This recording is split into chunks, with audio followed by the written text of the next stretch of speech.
Portugal is a small country with a significant impact. Did you know that Portugal introduced the world to the delectable delight of barbecued chicken, the rich flavors of port wine, and the unstoppable force of Cristiano Ronaldo? But that's just the beginning of the surprises this nation holds. Despite its size, Portugal stands tall in history and innovation. From paving the way for explorers during the Age of Discovery to its modern-day contributions in technology and culture, Portugal is full of surprises. Stay tuned to cover fascinating facts about this charming Iberian nation that will amaze you. Number 1. One of the oldest nations in Europe. Did you know that Portugal holds the title of the oldest nation-state in Europe? Established in 1143, Portugal's borders were set in the mid-13th century, making it not only ancient in European terms but also among the world's oldest nations. From as early as 1415, Portugal embarked on an ambitious journey of exploration and expansion. They spread their language and culture to 5 continents, extending their territories to the Azores and Madeira archipelagos, and even establishing colonies in Africa, East Timor, and India.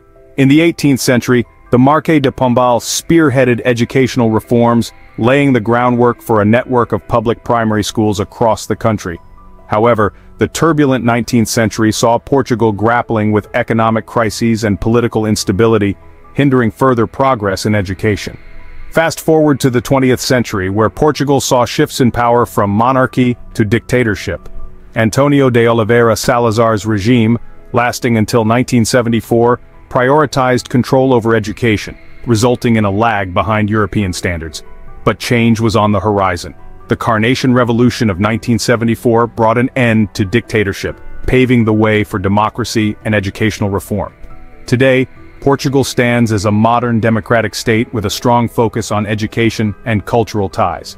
By becoming a member of the European Economic Community in 1986 and adopting the euro in 1999, they achieved significant milestones toward their goal of global integration. These bold steps have helped them collaborate with other nations and have opened doors to new opportunities for Portugal. Speaking of global connections, Portugal's commitment to its Portuguese-speaking counterparts led to the formation of the Community of Portuguese Language Countries, CPLP, fostering cultural and economic ties across borders. As we move forward, Portugal continues to invest in education with a focus on building a knowledge-based economy and reducing early school leaving rates. Number 2. Lisbon's catastrophic earthquake tragedy. On the morning of November 1, 1755, the city of Lisbon was rocked by a series of earthquakes. Buildings crumbled, streets cracked, and panic swept through the population like wildfire. But what makes this event stand out amongst all others in history? Well, brace yourselves, because Lisbon suffered one of the world's largest natural disasters ever recorded. As the earth trembled beneath their feet, over 60,000 souls lost their lives in Lisbon alone. Can you imagine the sheer terror of being caught in such chaos? It wasn't just the initial tremors that brought destruction. The quake triggered something far more sinister, a tsunami. The trembling earth gave birth to towering waves, some reaching a staggering 65 feet in height. These walls of water crashed upon the shores of Lisbon and beyond, leaving devastation in their wake. But the reach of this catastrophe didn't stop there. The waves traveled across the vast expanse of the Atlantic Ocean, reaching as far as the Caribbean Sea. Can you imagine the shock of witnessing such a relentless force of nature thousands of miles away from its epicenter? In the aftermath, the city lay in ruins, its once bustling streets now silent. But amidst the rubble, a resilience emerged. The people of Lisbon, like phoenixes rising from the ashes, began to rebuild their shattered lives. Today, as we walk through the vibrant streets of Lisbon, it's easy to forget the trials of the past. But let's not forget the lessons it taught us. The Lisbon earthquake of 1755 remains a poignant reminder of the fragility of life and the awesome power of nature. Number 3. The maximum prison sentence is 25 years. Did you know that in Portugal the maximum prison sentence is capped at 25 years?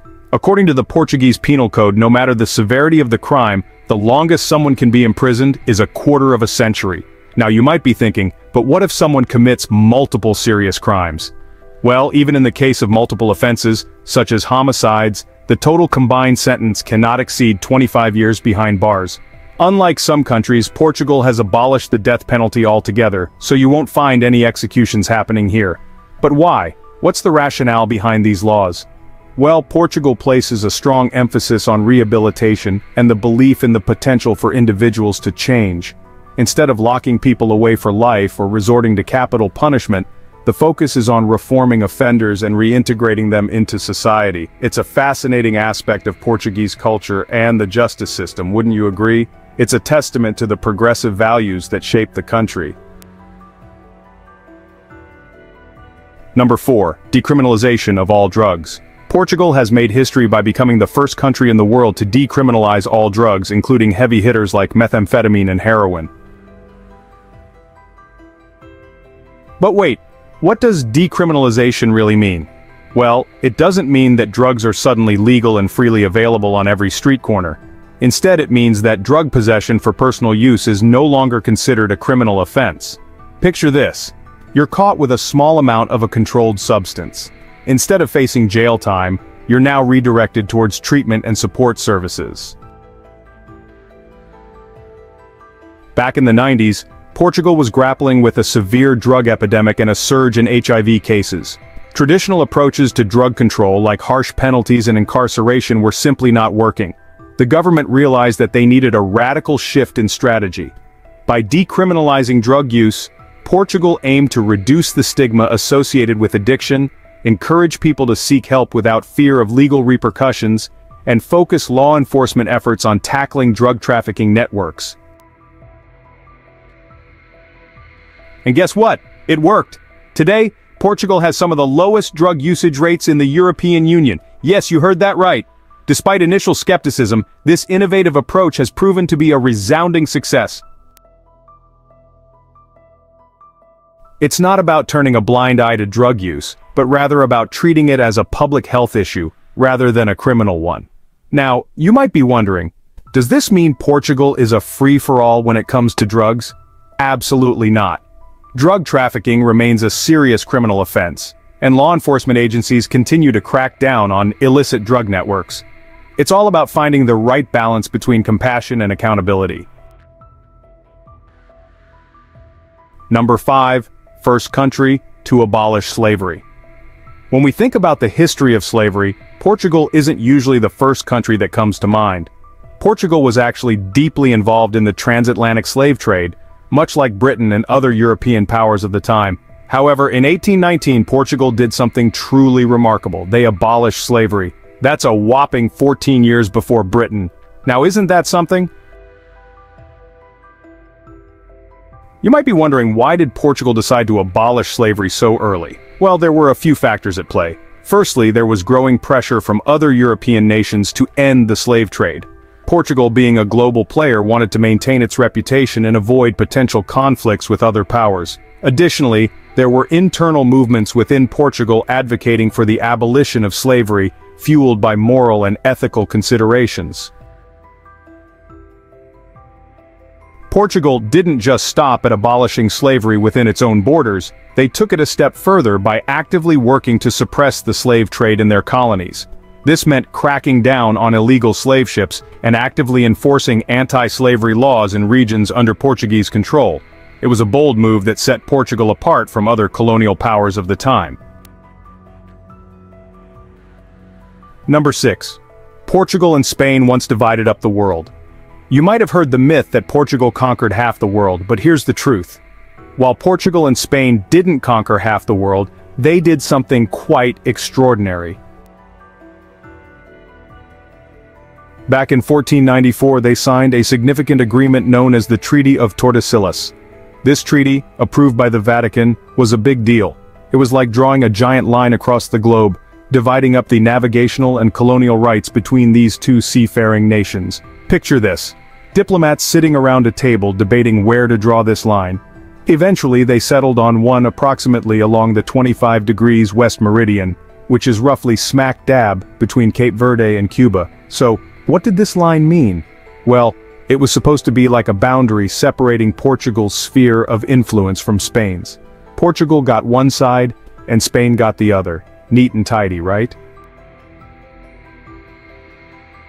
While Portugal and Spain were busy patting themselves on the back for this agreement, other countries weren't exactly lining up to congratulate them.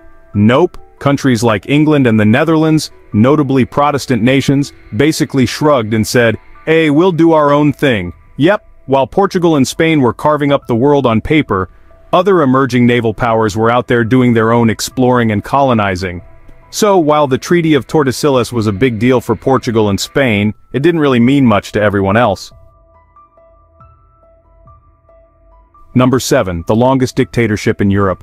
Portugal holds a unique record in Europe, the longest-lasting dictatorship, lasting a staggering 48 years from 1926 to 1974.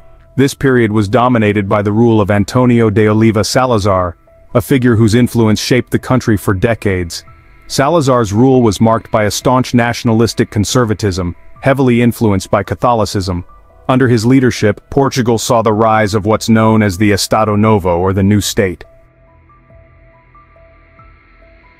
The dictatorship in Portugal unfolded in 3 distinct phases. It began as a military dictatorship known as Dado Militar, from 1926 to 1928. This phase was characterized by the military's grip on power. Then came the national dictatorship, or Dado Nacional, lasting from 1928 to 1933. During this period, Salazar consolidated his power and implemented his vision for Portugal. Finally, we have the Estado Novo, from 1933 to 1974, the longest and most enduring phase of the dictatorship.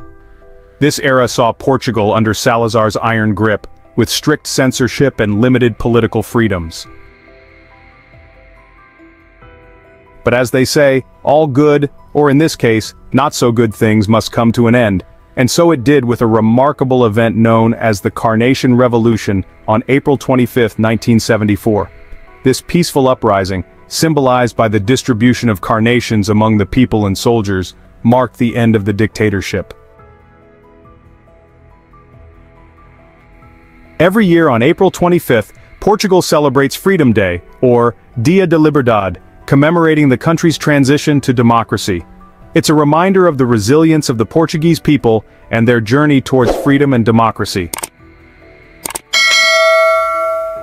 Number 8. Portugal introduced tea to England.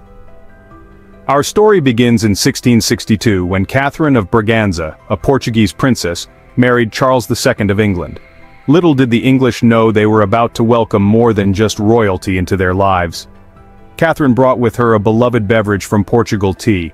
Now, tea wasn't entirely unknown in England at the time, but it was Catherine's fondness for this aromatic infusion that truly sparked a revolution. Coming from a culture where tea was a staple, Catherine introduced it to the English court, and it quickly became the talk of the town. Imagine the scene: ladies in extravagant gowns delicately sipping tea, discussing the latest gossip and politics.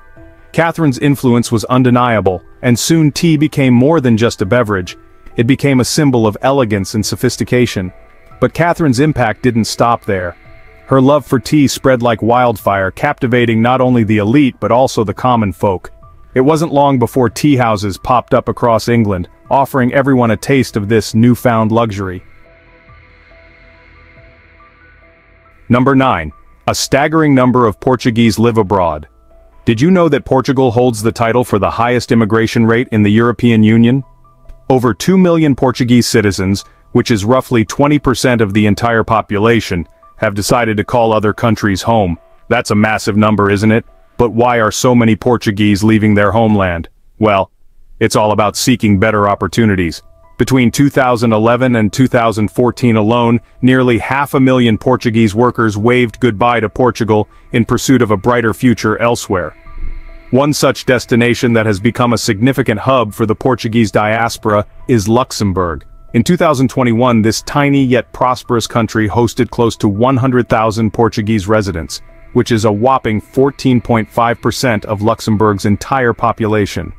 More than 2 million Portuguese citizens now reside abroad, but here's the kicker. If we include the descendants of these immigrants, the total population with Portuguese origins in host countries balloons to over 5 million. That's a staggering 40% of the population residing in Portugal itself. It's a testament to the dynamic and resilient nature of the Portuguese people.